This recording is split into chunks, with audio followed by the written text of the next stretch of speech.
The hell are you supposed to be?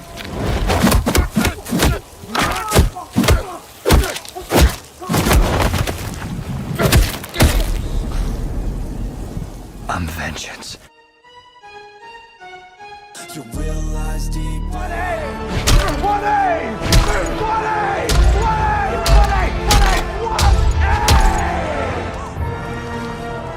Hey guys, it's Captain Multiverse, and I have a guest this time. We got Kenna Star, you see from my podcast. This time, unfortunately, Luke is not on the video because he couldn't be here presently. But we saw Wicked for Good, and we'll also kind of give a more detailed review on Friday this week, I believe. But here you're gonna get, since we're gonna have so much Stranger Things stuff, here you're gonna actually get to see the full review between me and Kenna Star. And this will be, if you want to see Kenna Star do more videos and be more collabs, make sure you drop a like on the video as soon as possible as well. But yeah, so we saw Wicked for Good. Me and McKenna, we have this cool tradition where we watched the first Wicked on my last birthday. Mm-hmm. And if you guys didn't know, yesterday I had my birthday again, and we saw Wicked, like Bucky. Again. Again, just like in Rivals. Yeah, so we saw Wicked for Good. McKenna, what is the plot for Wicked for Good? Wicked for Good picks up right after the first Wicked, and we see Alphaba hiding after she calls out the wizard for being a fraud, and now she's continuing her mission on saving the animals from being captured and no longer being able to speak. We see her meet up with the wizard again with Glinda, and the wizard almost convinces her to join his side, but she calls his bluff and found out what he was truly hiding. And then, the whole conflict ensues again, and then there's a little drama between her and Glinda and Fiyero, because there's a little bit of a love triangle going on between the three of them. Fiyero later goes on to be with Alphaba, of course, just like how it is in the original play. And then we see how it connects to some references to the original Wizard of Oz movie where Dorothy comes in, the house falls on the Wicked Witch of the East, Elphaba's sister, Fiyero becomes the Scarecrow, Bach becomes the Tin Man, and we see the Cowardly Lion all grown up from what we saw him as a cub from the first movie. So it definitely ties in all together. And then the final act, we see Alphaba fake her own death with the water and making everybody believe that she's dead, and that Glinda finally overcame the wizard and Madame Morrible, and now she's in charge of Oz, and now she's fixing everything that went wrong. And that's the end of Wicked for Good in a short summary. We might get more Wicked, maybe, which will be very interesting, but we'll talk about that later on. Right. Mm-hmm. Okay, so yes, that's the plot synopsis of Wicked for Good. So I was a big fan of the first movie. I think this movie does a good job of fleshing out each character. I think each character has a little bit of story. I do wish we would get more story from, the person that became the Tin Man. Bach. Yeah, I think Bach, we needed more of him. Same thing with Prince Fiyero with the Scarecrow. Prince Fiyero, I feel like we should have got more backstory into him a little bit more than what we got. More into how he becomes a Scarecrow and a little bit. I feel like, and well, this go ahead. Oh, sorry. We know how he becomes the Scarecrow, but I wish we got more scenes of him as the Scarecrow. Yeah, that would have been nice. We see him as the human, and then we know the spell gets casted on him, and then that's about it. So yeah, we only get little glimpses of it, not really fully the full vision. So, I also, part of my nitpick season of this is parts of this movie kind of feels rushed at times, where it feels like sometimes we're jumping from one scene, and then not all the time, but some of the scenes felt like they were rushed. I agree in a sense of I don't think it's necessarily rushing, but I do think this movie definitely felt shorter than the first one. And it is shorter for sure. That's definitely true. And I thought it would be longer because they added 2 new original songs that weren't originally in the musical on Broadway. And it's interesting because it is kind of a double-edged sword, because it feels like even though it goes fast, there were a couple moments in the movie where I was kind of like couple slow moments. I was like, okay, it kind of does drag a little bit just by time, because you're like, oh wow, okay, so this is happening, and even when some of the emotional scenes are happening, I'm kind of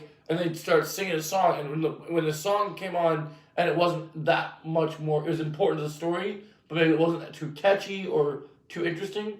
I was invested in the characters, but I still kind of felt oh yeah, I'm not bored, but I'm kind of wow.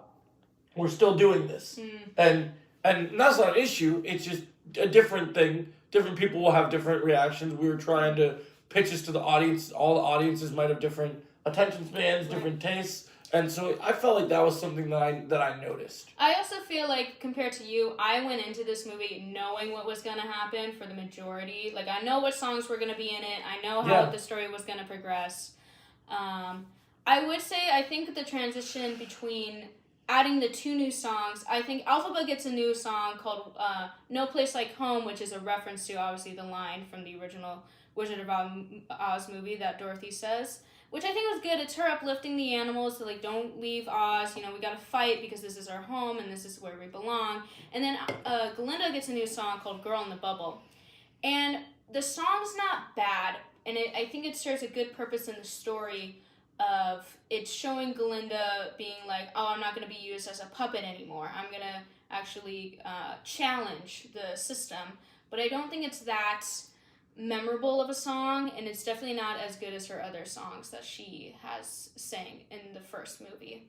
But I do think Ariana Grande has, I would say, I think she's even played better as Glinda in the second one compared to the first movie. So you think she's played better? I think her performance as Glinda is better in this movie compared to how the only thing, my only comparison between the two is I think she has the better song in the first movie. Mm-hmm. I personally just think, and maybe it's just because it's what everyone thinks of and it's so catchy, I really still think, like, my probably 2 favorite songs compared to both movies are I like Popular, and I like the one when Abatha first, like, realizes that she has to turn against the wizard, something Gravity. Defying Gravity. Yeah, I like Defying Gravity. That's the big finale one. Yeah, that's the most popular. Yeah, I like those 2. I think those 2 really set the stage for the first movie's story, and why I think we'll talk about this in review. I do think while I enjoy both movies, I do think that part 1 is the stronger part.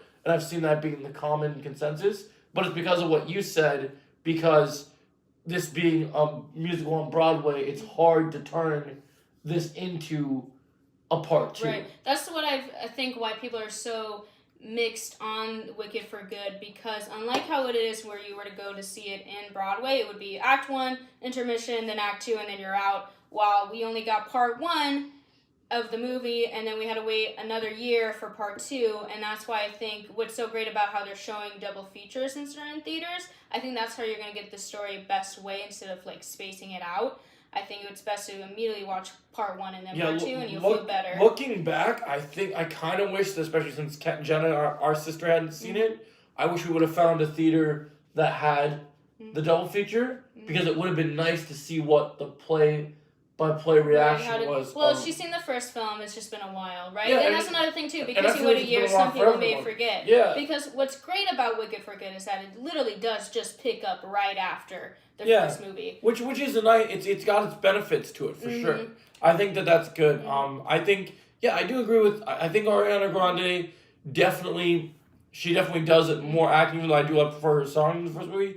I like her character arc. I think her arc, I think her evolution is good. I think they do a great job alongside each other. I think Glinda balances well off the chemistry with Abatha. Alphaba. Alphaba, that's how you say her name. So for me, my only nitpick of this film is one scene that, and I'm sure it existed in the book and everything, but there was one ancient for this message. There was one scene that kind of took me out of the movie for a moment, just because it was, and maybe it happened in the book, maybe just sometimes things in a book and a movie have different executions. Right. I thought the scene, because obviously I knew there would be conflict with them, but when she sees that the Wicked Witch, Nessa was her name, right? Yeah, Nessa. Nessa was no more, just like in The Wizard of Oz. I thought, like, a verbal reaction for them, and it was cool when they were doing the staff versus the broomstick thing. Yeah, the little fight. I didn't like the little, like, it was at first the moment when they just did when she slapped her, I was like, if they would have cut it and went, like, that was the end of that scene, that would have been great. I felt like the moment that it got to the point where they were like almost basically having a UFC fight on the ground, I was kind of like, it's a little over the top. Like I feel like it is I feel like you have to accept that there's over topness. Yeah, and I'm fine with it. It just was a little different than what I was expecting. It doesn't really fit the tone of the situation. I feel like they could have. Right, I do think the grieving of the sister's death went super fast. I do believe that. But I understand why they were trying to, get the story going. I guess they gotta speed it up. They gotta do it. There was just a thing I noticed, a little nitpick. The other thing I really liked, with this movie, because he was only in so many scenes in the first movie, even though we're not supposed to like him, Jeff Goldblum can never do anything wrong. He was really good as the wizard. He just is really, and I think it's interesting because like when you think of like also Wizard of Oz, the wizard is a voice and then a person eventually. Yeah, behind the curtain. But like here you get so much more depth with the wizard in both films, and I really like how he's portrayed, because even though you get the normal Jeff Bridges mannerisms, you still can make you believe where he believes he's not a bad guy, but like he definitely... He's a manipulator for sure. Yep, yeah. And I like how he's always got his spin on things, and I like his little bit, especially when you get to the twist, which I don't want to spoil because I won't reveal here for people who haven't seen it, but I like how we got to that conclusion and how shocking it is for everyone, and especially for him. And I like just how the play-by-play, like, even when he's trying to get Elbaba on his side, before they showed his secret plan that was going on with the animals, she was really starting to even believe him. And I thought that was interesting because it's like, okay, well, she's really smart. I feel like she's just going to cut through all his nonsense really easily. Well, what's so great about Wicked, both films, is the messaging. And also the original story of the Broadway play is that it is very much... It's set in a fantasy world, but it's very much relevant onto what's happening in the real world at the time that it was made and presently now. Yeah. And, it shows Elphaba, she's trying to fight so hard to make things right, but even then she gets tired of it because she feels like there's nothing else she can do, and that's why she almost sided with the wizard until she regained that hope again to fight for a better world, and then that's how she, eventually the story unfolds. Yeah. Also, since we talked about Ariana Grande, I do want to give some light to Cynthia Erivo, of course, because she's the one who plays Elphaba, and her singing is always great, no matter what she does, I feel like.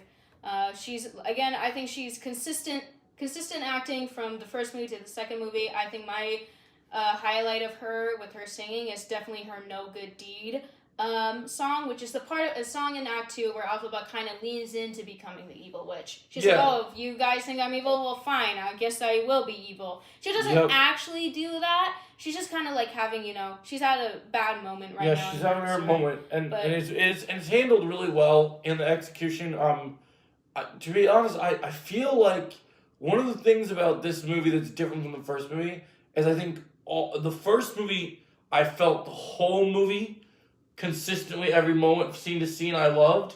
And I think the more I think about the second movie, I think the third act of the second movie is stronger than the previous two acts in this movie, where I feel like I like aspects of the movie in different scenes, but I feel like if this movie didn't have a good third act, I think I would lose interest in it or not find it as good. And I think the third act probably saves it. Like I think without the third act, this could be an 8 out of 10. I think the reason that when we talk about scoring, it could get a 9 is just because the fact that it has that ending really oomps it up. You feel like it's enough to make it bumped up, and I feel that's consistent. And I do think a lot of it comes down to that this story, when you look at The Wizard of Oz, that was Dorothy's story going through everything that's happening, and then the witch played a role in it, and Glinda played a small role, but she was still important. There. And Wicked, while it is both perspectives, you're getting so much from the Wicked Witch of the West perspective, and how Cynthia plays her, I really think is really brilliant, because you get to see someone very layered, and they didn't dive that deep into the cliche on the Wicked Witch of the West area, but there's moments of what you want to see, but they also made complex in a very good way. And you feel like through this movie, while she does these horrible things, this movie makes you think that from this perspective, and obviously Wicked is fan fiction of Wizard of Oz, it's not totally canon of everything. No, it's that definitely happened. thing of its own universe. It's a different universe of But Wizard of Oz. if you were making this as like a prequel to like Wizard of Oz and you looked at it from that angle, I could see you definitely like siding with the Wicked Witch for a little bit, not believing in all her ideas, but just because she was trying to genuinely do good. And I think that is something that is lost in translation and other. But as its own adaptation, I also don't think that Alba does anything in this movie compared to like what the actual Wicked Witch does. Like obviously different fan fictions, different stories, but if you watch Wizard of Oz, despite being a movie angled for kids, she does some pretty horrible things. Again, it's like very different. Where obviously, so like the thing about Wicked is that the movie Wicked is based off the musical Wicked, and that musical is based on the book Wicked, and the book Wicked is based on the books of the original Wizard of Oz books that got turned into the classic Judy Garland movie. And I don't feel like any of those with any of those adaptations, other than like the books and what you've told me about the books and everything, I don't feel like those two. While you can compare certain things like Dorothy and other characters being in it, I really don't feel like that they're that similar. No, they're not. Because when you look at the Wicked Witch in Wizard of Oz and you look at her in these two movies, they're two very different characters. They're very different characters, and it's on purpose too. Because again, the classic Wizard of Oz movie, she's the stereotypical very evil witch, right? Yeah. But like Joey said, Alphaba has more layers, and obviously she has a goal that she's fighting for. Like the story is essentially, she's believing in something good, she's fighting for something good, but because of the way she looks and acts, people misunderstood her, and they turn her into a villain that she's not. And they play into that in this movie. And I like the fact that even though we know as the audience, well, we don't know right away, but you knew obviously because you read the books, so for people that hadn't read the books, I like how the idea of her being gone, just like most Wicked Witches are gone, that even though, like, normally we would frame her as, all the citizens are acting like she's so evil, so they're all like, oh, look, we got rid of this evil person. But then you also look at, like, Glenda's perspective of everything, despite not telling people that, that she did good things or whatever, she's preserving her mission in what she wanted to see happen. And it's cool to see that, especially because Glenda didn't know that she was alive, it's cool that in her potential death, it's nice to see that justice was given to her, so if she did die, she didn't die in vain. And I think that's really cool. I will say, I guess my one critique of Wicked for Good is that I think it missed some scenes from the original show so obviously we know the ending of the original movie is that she gets doused by water and she dies, because there's a whole thing that witches melt by water. Now, in the show, in the musical, they do this thing where it's essentially propaganda where they're like, oh, pure water kills witches because she's so evil, so pure water is her only weakness. It's like holy water in a sense. And that's how they give Dorothy the idea to throw water at her when she gets her.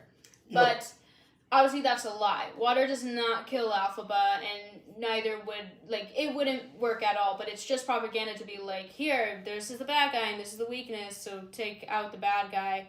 And there's a scene where, they even say that, where it's like, oh, they believe that water will kill me. They're so blinded by fear, But that doesn't happen in the movie.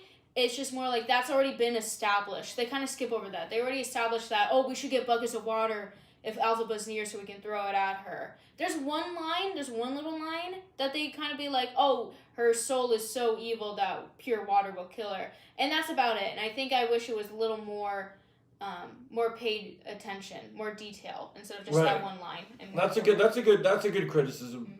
Yeah, I think trying to think if I have any major criticisms. I think my biggest thing is I think the rushness, the missing scenes, and the pacing are kind of all rolled into one. That's why, even though I really like the movie, even the first movie, I wouldn't say, well, this is a big franchise and people are loving it. I wouldn't claim it as a 10 out of 10 No.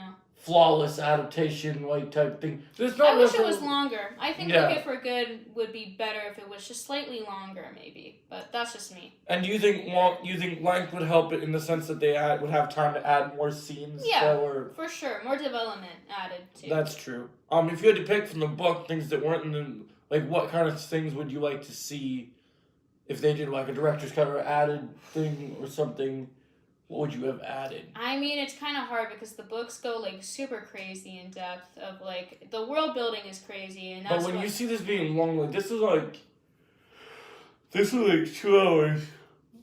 Something, right? So like, do you stretch this out to like 3 hours? I think I or wouldn't like- necessarily add scenes that were originally in the book or in the Broadway play. I would just take what we have already in the original film, in the film, and then just kind of either stretch it out more or add just more things into that scene. Yeah, that's my thing. Is it's not necessarily missing scenes. It feels like they're just shortened. Yeah. Like things are happening, and then like I think the biggest scene. I think the thing that I lose in the most points on my big nitpick is, I think in Glenda and Abla's relationship, I think that scene with Nessa being killed by the house is so pivotal and so important to both characters and both their perspective. It went by fast. And the fact that they address it, but grieving should take longer. The fact that it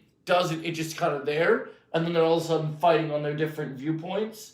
It just like... It was fast. It was fast. And like, I get they had to get that stuff to happen, but they should have had a better moment between... Just draw it out a little longer. Yeah. A little bit. Maybe just the two of them to kind of reflect on...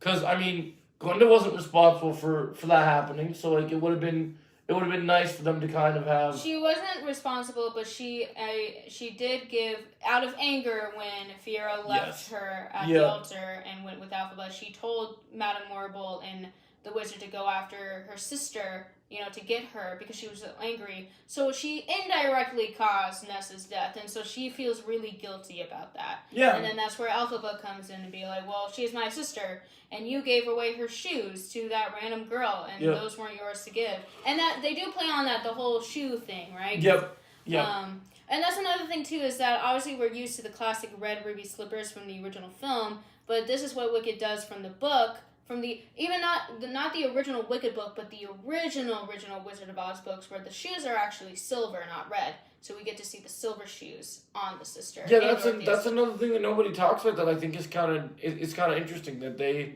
went the extra mile for that detail, and I think that's interesting. But yeah, I do agree that I think that's the one scene for me that I'm just like, I think that needed to be longer, because they did such a good job of earlier in this movie driving home. Because my biggest question was always going to be like, okay, we know in some adaptations we never really get to see the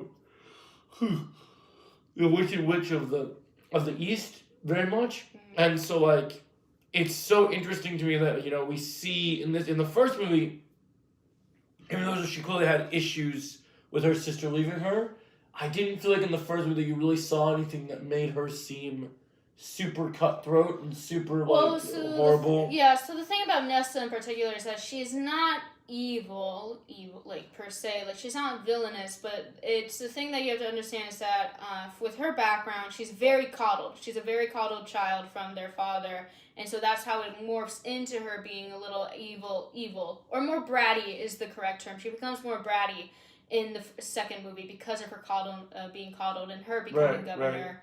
And her obsessive relationship with Bach. So they don't necessarily... She's not the Wicked Witch of the East in the sake that she is an evil witch, but simply because she's connected to Alphaba and she's the Wicked Witch of the West, people just go, oh, yeah, that's her sister, she's the Wicked Witch of the East then. It's more connections. No, that makes sense. If it's more connections and all that stuff, yeah. I just feel like this movie, they did a great job fleshing her out, really painting a picture about, even though she's not showing it, she doesn't have power, she's not a witch of any degree that you have. She's a witch in the sense that she does bad things. Yeah. And she shows to all our main heroes that she is got some cutthroat intentions, and I think that made her, and it made it more believable that, like, you know, I feel like when we hear the story in Wizard of Oz, we just think, like, you know, we had one Wicked Witch, she's dead, now we have the other one. Here it's nice that, you know, hey, they're sisters, they both kind of have a little edge to them. And so she clearly had resentment and clearly had other things going on, but, you know, she was the thing that's so interesting about her is that, you know, they're running this town and this city and everything. The wizard from Apple's side is getting, there's a lot of hatred towards him because of what he's doing. But her being the governor, she's doing so much stuff that affects the whole town. And so I think even the townspeople are happy that she's gone because they're literally like, oh, look, she literally did all these things that made our lives miserable and hard. Yeah. Well, the thing about Nessa's death is that it's kind of, I don't know if ironic's the right word, but it's more of just sense like it was unnecessary in the sense of like she could have avoided this. Yes. But because of her own selfish needs, it caused her demise. Yes. For sure. And it's more of a cautionary tale, Nessa's character arc. It's a cautionary tale for sure. It is definitely a cautionary tale. I will say before the review is over, there's an ending, and the ending of the movie, and I'll be vague, so it's not spoilery, but the ending is very open-ended, and there's already talks of a Wicked Part 3, or, like, a Wicked cinematic universe, and as much as it would be interesting to see, it's a little worrisome, just because Wicked ended, originally, it ended just at Wicked for Good, Act 2, that was it, that was the finale of the musical. And so if they're going to make more Wicked movies, then they need to either completely make new original stories or take things from the Wicked book series, which hasn't been adapted yet before, besides the first book for the musical. And then obviously they have to write new music, which majority have to be all hits, because that's what Wicked is popular, is the songs, because it is a musical, of course.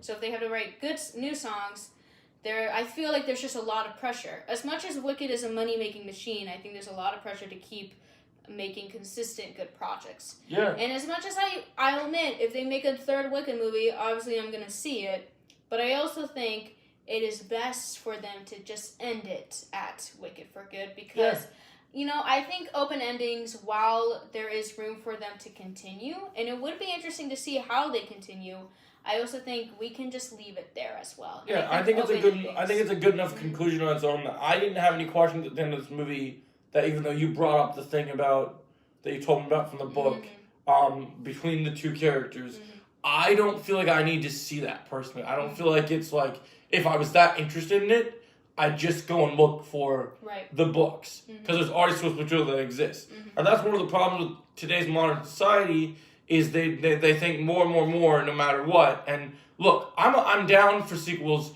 for stories when there's a story to tell. But I don't necessarily think that even though there's books and source material and other stuff, I don't necessarily think we should go and try and do our own adaptation of that if we don't see a reason to, like, pursue that material. Like, if they made a new project and they decided they got really good people working on it and they decided that they had a good story to tell, then maybe I'd give it a chance. Like, if they do it and the trailer looks good, because what it sounds like we really, as much as we pick what we want, and based on that report we read, it sounds like we're not really going to get a choice, and it sounds like they're just going to make something new. But, so I think the cautionary tale of that is just, if it happens, you know, even though something gets announced, things can get canceled. It's possible. It's up in the air. If they said that this was a project that you got shelved, or said, like, oh, hey, this isn't going to happen, and maybe they really maybe they thought it through more, I wouldn't be mad compared to other things I've heard about cancellations recently. So I feel like I'm happy this is a worthy conclusion. Well, it is open-ended. It's not open-ended in the sense that every Yellow Brick Road leads to sequels. No, it feels perfectly like the characters we know. It's finished. Their story is over, and I think that that's good. And I think, like, yes, if they do these, we'll say sequels, but not really like sequels to Wicked, but like more just following the books and coming up with a new story. I'll give it a shot and see what I think of it. But I overall, I think it's a good conclusion. You can watch part 1 and I think you can watch part 1 and part 2 as one movie. Yes. So it's hard to like literally rank the two, because even though one part of the story you really like, I think as you watch it overall and you watch them back to back, I think you'll realize that you also like part two a lot, even with the minor nitpicks there are. If you watch part two right after watching part one, you'll probably enjoy part two way more compared to people who spaced it out way too much. Yeah, and I think that's just a part of the Hollywood industry that, like, for whatever reason, I think because we had a lot of stuff going on in Hollywood, that we had to delay it. But I think that once it was all, I think if they did come out roughly the same window of time, it would make it a little better. And but overall, I'm pretty satisfied with it. I don't have that, other than the nitpicks we discussed, I don't have too many, I mean, concerns for if they do this new project. Yes, absolutely. Because you want it to be done right. Right. But I think in the overall movie that we're talking about, yeah, I think my nitpicks are pretty minor. I think, yes, we needed to feel things need to be stretched out a lot more. And I think that really, I can only really think of one scene that I think that, like, I just think the grieving should have took longer. Just longer, yeah. But other than that, I think that everything is, I think everything's pretty good. So would you recommend Wicked for Good, Kenna? I would recommend Wicked for Good, and I would rate it a 9 out of 10, and then Wicked Part 1, I would give it a 9.5. Yep, I would give the same score. I would give this a 9 out of 10, and then I would give the first one a 9.7 out of 10. 9.7, that's higher than me, wow. I really liked the first movie. I think it hit all the right notes. Yeah, it definitely makes you in. You liked the story. I felt both sides. It had great acting, and in the first movie, you got to get some good acting from Peter Dinklage as well, because he was not fully goat form yet. So I think that was pretty cool. And I think overall, just as a story, they really understood their audience, both the book fans and I think that. But one thing I will say that, like, when you think of like the book's adaptation, and just the last thing I'll say before we end this review, because it's on a similar notion. If they were able to tackle some sort of spin-off or other Wicked story but come up with new source material, I do think that watching this movie, it does give me, while there are different companies, I am starting to get a lot more hopeful and see the reason, other than money, for why HBO is pushing their Harry Potter project. Because I think that there are people that really love those books that deserve to have their story told. And I think that that's just something that made me think of. But anyway, guys, these are our conclusions. We liked Wicked for Good. We think you'll like Wicked for Good. So share this video with all your friends. I hope you guys like it. And if you want to see more of Kenna Star on the channel, both on the podcast and off the podcast, whether it be streams, videos, and if there's anything you want to see us review or talk about together, leave it in the comments. Thanks for watching, guys. Have a wicked good time. Yeah. Bye. Bye.